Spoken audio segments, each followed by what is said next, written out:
بسم الله الرحمن الرحيم يسبح لله ما في السماوات وما في الأرض الملك القدوس العزيز الحكيم هو الذي بعث في الأميين رسولا منهم يتلو عليهم آياته ويزكيهم ويعلمهم الكتاب والحكمة وإن كانوا من قبل لفي ضلال مبين وآخرين منهم لما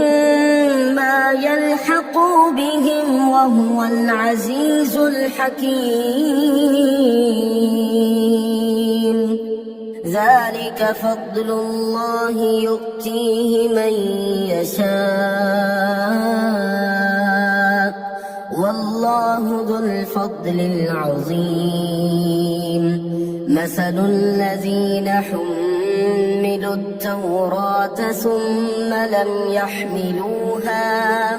كمثل الحمار يحمل أسفارا بئس مثل القوم الذين كذبوا بآيات الله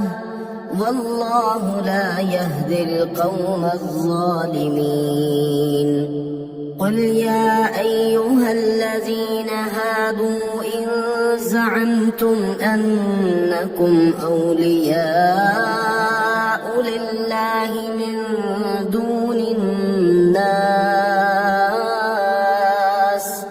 فتمنوا الموت إن كنتم صادقين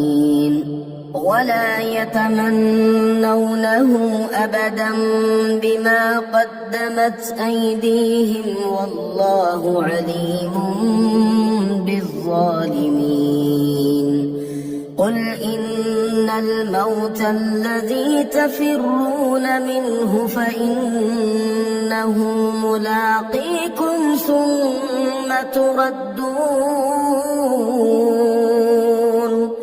ثم تردون إلى عالم الغيب والشهادة فينبئكم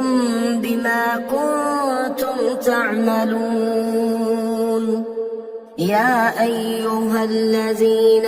آمنوا إذا نودي للصلاة من يوم الجمعة فاسعوا